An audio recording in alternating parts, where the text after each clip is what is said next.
Vivo V44 এটা কিন্তু finally NBTC ওয়েবসাইটে দেখা মিলল। এক কথায় যে তার মানে এটা খুবই শীঘ্রই আপনার ইন্টারন্যাশনালি বা গ্লোবালি ভাবে লঞ্চ হতে যাচ্ছে। আর স্মার্টফোনটা হচ্ছে কি আপনার চায়নাতে লঞ্চ হওয়া ভিভো S90 Pro এর কিন্তু রিব্র্যান্ডেড ভার্সন। চায়নাতে আপনার এ সিরিজগুলো S নামে লঞ্চ হয়, আর ইন্ডিয়া বা বাংলাদেশ বা গ্লোবাল মার্কেটগুলো আপনার V সিরিজ নামে লঞ্চ হয়ে থাকে স্মার্টফোনগুলো। সাথে এই স্মার্টফোনই 5 লক্ষ সবাইকে মুগ্ধ করেছে। আর এটা নাকি আপনার একটি ক্যামেরা সেন্ট্রিক স্মার্টফোন হতে যাচ্ছে। ভিভো কিন্তু এখানে ক্যামেরার পাশাপাশি কিন্তু আর পারফরমেন্সেও কিন্তু খুব বেশি নজর দিয়েছে, এটাও বলতে পারেন। অল ওভার এটা একটা কম্প্যাক্ট স্মার্টফোন বলতে পারেন। তবে স্পেসিফিকেশন সম্পর্কে তো আপনাদেরকে অবশ্যই জানানো দরকার। তবে স্পেসিফিকেশন জানার আগে আমি আপনাকে বলি যে স্মার্টফোনটি কিন্তু ক্যামেরাতে অনেক বেশি আপডেট এনেছে। আর এই প্রাইস পয়েন্টের মধ্যে এটাই কিন্তু প্রথম আপনার ক্যামেরাতে কিন্তু অনেক ভালো ভালো কিছু অফার করছে, যেটা অবশ্যই সম্পূর্ণ ভিডিওটি দেখলেই বুঝতে পারবেন। তার সম্পূর্ণ ভিডিওটি দেখার অনুরোধ রইল। তো ভিডিওটি শুরু করার আগে ছোট্ট একটি গুরুত্বপূর্ণ কথা, আপনারা যারা এখন আমাদের চ্যানেলে নতুন রয়েছেন অথবা নতুন ভিজিট করেছে তারা অবশ্যই OTP payments online take for Bangla এই চ্যানেলটি সাবস্ক্রাইব করে এবং পাশে থাকা বেল আইকনটি অল করে আমাদের পাশেই থাকবেন। আর ভিডিওটি যদি ভালো লেগে থাকে তাহলে অবশ্যই একটি লাইক আশা করা যায়। আর ভিডিও শেষ অবশ্যই আপনার মূল্যবান মন্তব্যটা আমাদেরকে কমেন্টে জানাবেন। প্রথম নজরে স্মার্টফোনটির ডিজাইনটা সবারই ভালো লাগবে, সেটা কিন্তু স্বাভাবিক বিষয় এই ক্ষেত্রে। তবে স্মার্টফোনটির ব্যাকে ব্যবহার করা হয়েছে আপনার গ্লাস। তবে ব্যাকে আপনি টেক্সচার টাইপের অনেকগুলি আপনার প্যাটার্ন দেখতে পারবেন, যেটা খুব বেশি অ্যাট্রাক্ট করে তোলে। এক কথা এটা হাতে নিলে কিন্তু আপনার 10 জনের মধ্যে 9 জন কিন্তু এই স্মার্টফোনটির দিকে তাকাবেই। তার সাথে এই স্মার্টফোনটির ব্যাক এবং ফ্রন্টে উভয় দিকে কিন্তু আপনারা অরা লাইট পেয়ে যাবেন।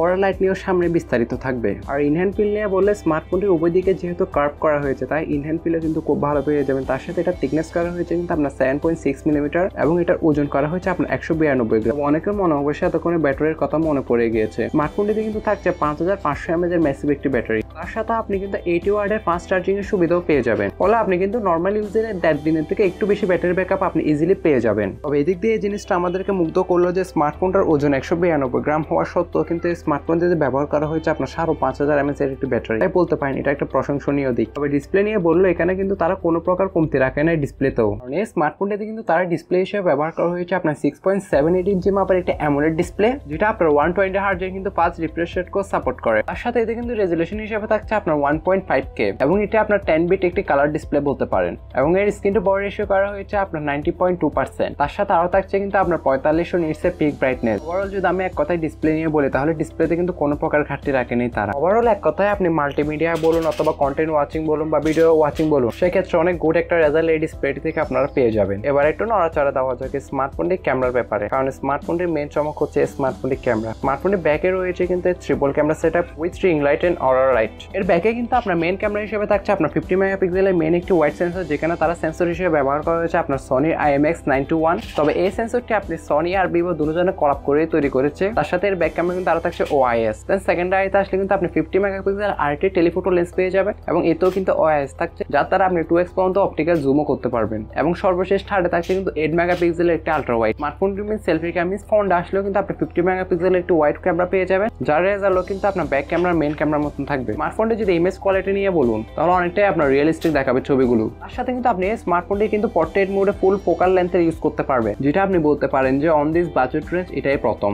এবং এখানে কিন্তু আপনি ফোকাল লেন্থ মিস বরাবর 5টা ফোকাল লেন্থের ইউজ করে আপনি পোর্ট্রেট মোডের ছবিগুলো তুলতে পারবেন। প্রশ্ন হচ্ছে গিয়ে 5 ফোকাল লেন্থ গুলো কি কি? First of all is 24mm and then secondary হচ্ছে আপনি 35mm ও কিন্তু পোর্ট্রেট মোডের ছবিগুলো তুলতে পারবেন। দেন থার্ড কিন্তু আপনি 50mm এ কিন্তু ক্লোজ ফটোগুলো তুলতে পারবেন। দেন আপনি যদি 85mm ও পোর্ট্রেট মোডের ছবিগুলো তুলেন তাহলে সেক্ষেত্রে আপনি ভালো ভালো ছবিগুলো তুলতে পারবেন। তার সাথে আপনি যদি কোনো মানুষের এক্সপ্রেশনটাকে যদি ক্যাপচার করতে চান সেক্ষেত্রে তখন আপনি 100mm ইউজ করে ছবিগুলো তুলতে পারবেন। তার সাথে কিন্তু এই স্মার্টফোনটি দ্বারা আপনি রাতের আলোতেও মিন্স রাতের বেলাও কিন্তু আপনি পোর্ট্রেট মোডের ছবিগুলো তুলতে পারবেন, ওটাও কিন্তু আপনার ওরা লাইট ইউজ করে। এবং ওরা লাইট মানে হচ্ছে কি এটা একটা সফট একটা লাইট বলতে পারেন। এবং এটার রেজাল্ট কিন্তু আপনার ম্যানুয়ালি আপনার ফোকাল লেন্থের সাথে কিন্তু অটোমেটিক অ্যাডজাস্ট করে নেবে। আপনার ফোকাল লেন্থ অনুযায়ী আপনার কোথায় কত বেশি আলো দিবে। ফর এক্সাম্পল স্ক্রিনে দেখতে পাচ্ছেন আপনি যদি 24mm এর ছবিগুলো তুলেন তাহলে এটা সফট লাইটের অবশ্যই এরিয়াটুকু দেখতে পাচ্ছেন। দেন 50mm এর ছবি তোলার ক্ষেত্রেও দেখতে পাচ্ছেন। দেন 100mm কিন্তু ছবিগুলো তোলার ক্ষেত্রেও দেখতে পাচ্ছেন। আর এটা কিন্তু আপনার ফোকাল লেন্থ অনুযায়ী স্মার্টফোনটি কিন্তু অটোমেটিকলি জুম করবে আপনার ক্যামেরা। তার সাথে এতে কিন্তু আপনি নাইট এঞ্জেল ফটো শটগুলো ইজিলি ক্যাপচার করতে পারবেন, আর এগুলো যথেষ্ট ব্রাইট এবং ক্লিয়ার ছবি দিয়ে থাকবে। তার সাথে এই স্মার্টফোনের ব্যাক ক্যামেরা কিন্তু ফ্ল্যাশের ক্যামেরার মিস যে লাইটটা রয়েছে